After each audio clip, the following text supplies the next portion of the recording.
बिस्मिल्लाहिर्रहमानिर्रहीम। अस्सलाम वालेकुम व्यूअर्स, आप देख रहे हैं डाइनिंग और जिल्द को नरम और झुर्रियों से बचाने के लिए ये रेसिपी मैं ज़रूर बनाती हूँ, यानी सेहत और जायका एक साथ।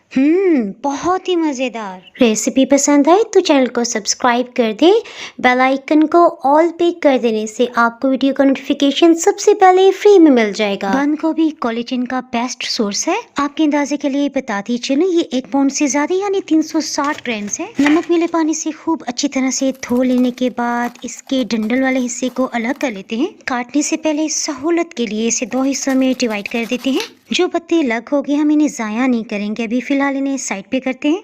बंद गोभी को पहले हम लंबाई में काट रहे हैं। इसकी बहुत फाइन कटिंग की बिल्कुल भी जरूरत नहीं, टेढ़ा मेढ़ा जैसा चाहे काट सकते हैं। बस इसे छोटे छोटे पीसेस में डिवाइड करना है। सो हम दोबारा से इसे चॉप कर रहे हैं। बंद गोभी के बड़े पत्ते जो हमने साइड पे किए थे ना, उन्हें हम इस तरह से फोल्ड करते हुए पत्तों को दरमियान से 2 हिस्सों में काट लेने के बाद चॉप कर लेते हैं। अभी तो आपको बंद गोभी के पत्ते काफी फूले फूले से लग रहे हैं और इसमें काफी क्रंच भी होता है। अब आपके पास 2 ऑप्शंस हैं, या तो नमक मिला के इसे इस तरह से रहने दें, लेकिन उसमें बहुत टाइम लगता है। सो हम टाइम की बचत करते हुए बिल्कुल लो हीट ऑन कर रहे हैं। इसमें ऑयल या पानी शामिल करने की बिल्कुल भी जरूरत नहीं। बंद गोभी में कुदरती पानी की काफी ज्यादा मिकदार होती है। सो इसे जल्दी रिलीज करने के लिए आधी चाय की चम्मच से थोड़ा ज्यादा नमक शामिल किया है। ये देखिए, कैमरे को जूम किया है, अभी आपको वाज़ेह तौर पे नजर आ रहा होगा। ये गोभी की सब्जी के अंदर इसका अपना ही कुदरती पानी है। अब हम बेफिक्री से सेकंड स्टेप की तरफ बढ़ सकते हैं, यानी अब जलने के बिल्कुल भी चांसेस नहीं है। सो ढक्कन से कवर करते हुए 5 मिनट के लिए बिल्कुल लो हीट कर दी है। 5 मिनट के बाद हीट को ऑफ करते हुए इसे ठंडा होने देते हैं। दरमियाने साइज की आधी प्याज को अच्छी तरह से धो लेने के बाद स्लाइस में काट लिया है। इसकी कलियों को अलग अलग करने के लिए हाथों से खूब अच्छी तरह से मसल लेते हैं। इसके साथ ही बंद गोभी को भी ठंडा करने के लिए इस खुले प्लेटर में शामिल कर देते हैं। ये स्नैक्स बहुत जल्दी और झटपट से बन जाते हैं। इसमें जीरा आधी चाय की चम्मच, लाल मिर्च पाउडर आधी चाय की चम्मच से थोड़ा ज्यादा है, गरम मसाला 1/4 टीस्पून और अधकुटा खुश्क धनिया ये 1 खाने वाला चम्मच भर के लिया है। बेसन 1 कप भर के लिया है। ये बाइंडिंग का काम भी करेगा। सबसे पहले अब इन्हें मिक्स कर लेने से हमें अंदाजा होगा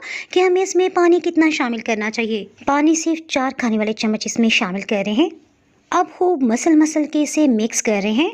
40 सेकंड तक ग्लास में इसे मिक्स करें। इससे आपको अंदाजा होगा इंशाल्लाह पानी डालने की बिल्कुल भी जरूरत नहीं होगी, क्योंकि अभी अगर आपने घबरा के पानी ज्यादा शामिल कर दिया तो ये कबाब की शेप में नहीं बन सकेगा। मसाला जात की वजह से इसमें से अभी पानी मजीद रिलीज होगा। सो 10 मिनट तक आपने लाजमी से रेस्ट देना है। अमेज़ी की थोड़ी सी मिकदार लेते हुए पहले इसे राउंड शेप में लेके आ रहे हैं। उसके बाद हाथों से फैलाते हुए इसे कटलेट्स की शेप दे दी। किनारों को थोड़ा सा उंगलियों की मदद से फाइन कर लेंगे ताकि अगर कोई भी क्रैक्स हैं तो वो फिल हो जाएं। ऑयल को 1 मिनट तक मीडियम लो हीट पे गर्म कर लिया है। हम कटलेट्स को शैलो फ्राई कर रहे हैं। हीट को मीडियम लो से थोड़ा कम रखा हुआ है ताकि इसके अंदर जो बेसन डला है ना, वो अंदर तक पक जाए। ये थोड़े स्पाइसी बने हैं। इसमें हरी मिर्च डालने की बिल्कुल भी जरूरत नहीं रही। आपने स्टार्ट में देखा हमने प्याज और बंद गोभी के अलावा किसी किस्म की सब्जी का इस्तेमाल नहीं किया। सर्दियों में बंद गोभी का ज्यादा से ज्यादा इस्तेमाल करें, इससे आपकी जिल्द सॉफ्ट रहेगी और देर तक झुर्रियों से महफूज रह सकेगी। ये कटलेट्स बहुत ही क्रिस्पी बने। इन्हें हमने चिली गार्लिक सॉस के साथ सर्व किया। टाइम आ गया इसे टेस्ट करने का।